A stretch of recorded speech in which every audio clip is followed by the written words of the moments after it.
यहाँ धूप इतना है, गर्मी इतनी है, लोग परेशान रहते हैं। तो एगो दिमाग दिया वैज्ञानिक, क्यों ना इसके ऊपर सोलर प्लेट लगा दिया जाए, सोलर पैनल, बिजली बनेगा। दुनिया का सबसे घना जंगल अमेजन का जंगल है। पूरी दुनिया में 20% ऑक्सीजन यहीं से आ रहा है और यहाँ बैला सोलर प्लांट मार रहा है। अरे बबुआ, यहाँ सोलर प्लांट मारोगे, यहाँ से आंधी उठना बंद हो जाएगी क्योंकि सोलर प्लांट के नीचे चला जाएगा बालू।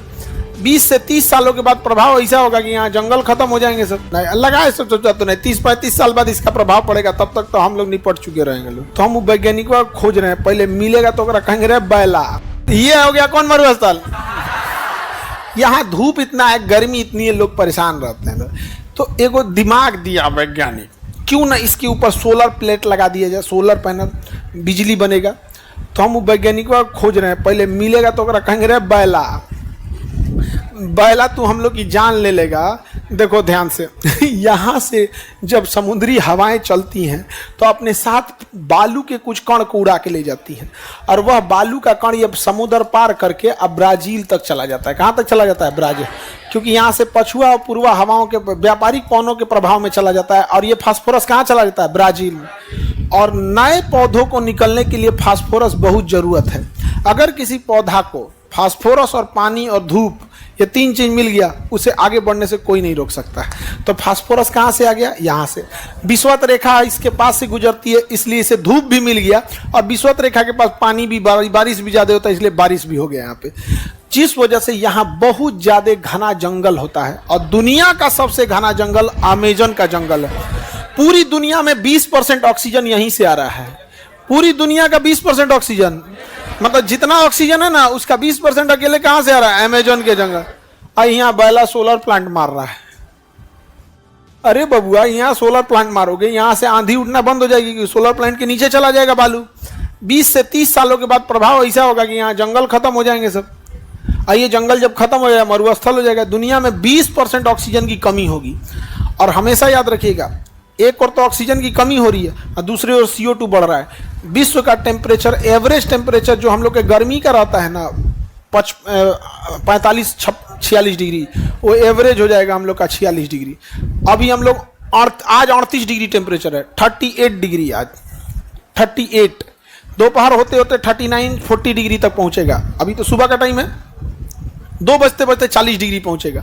और अगर ये जंगल सूखा कटा तो ऑक्सीजन लेवल डाउन जाएगा और CO2 का लेवल बढ़ जाएगा। एवरेज टेम्परेचर हम लोग को 365 दिन झेलना पड़ेगा, 45 डिग्री। अभी 2 बजे तुम्हारा 40 डिग्री होगा तो हालत खराब हो जाएगा। और झेलना कितना पड़ेगा? 45 डिग्री। और वो बैला को अभी हम खोज रहे हैं, नहीं समझ में आ गया? उसको हम भोंपू लेके चिल्ला रहे हैं, बैला किधर है रे तुम? थोड़ा बिजली को ने काम का, यहाँ पे कोयला से बनाओ, थर्मल पावर प्लांट से बनाओ, किसी चीज से बनाओ, सहारा मरुस्थलवा को ढाप रहा है यहाँ पर। बताइए सर, इसको दुनिया का किडनी कहते हैं। नहीं रे, फेफड़ा बोला जाता है। ऑक्सीजन दे रहा है ना। दुनिया का फेफड़ा किसे कहते हैं? अमेजन के जंगलों। दुनिया का फेफड़ा किस जंगल को कहा जाता है? अब हमारा विद्यार्थी है, क्या कह रहा है उसको किडनी नहीं बता रहे ना। कुछ दिन में अब बस एक भैंस को पढ़ाना बाकी रह गया है, समझे? कल कैंपस में एक भैंस आई थी, और रात संडे था तो क्लास वगैरह, परसों संडे के दिन में तो क्लास अमूमन संडे के दिन कम रहता है, तो नहीं सड़किया पे घूमती रहती हैं सब। अब घुस गई हैं ऑफिसवा के आगे, ऐसे आके देख रही थी KGS। उसको ये लगा कि जब हमरा से गधा गधा लइकन सबका रिजल्ट हो गया तो हम भैंस हमरा का ही नहीं होगा। बाद में उसको बताएं कि तुम्हारा बैच अभी नहीं है।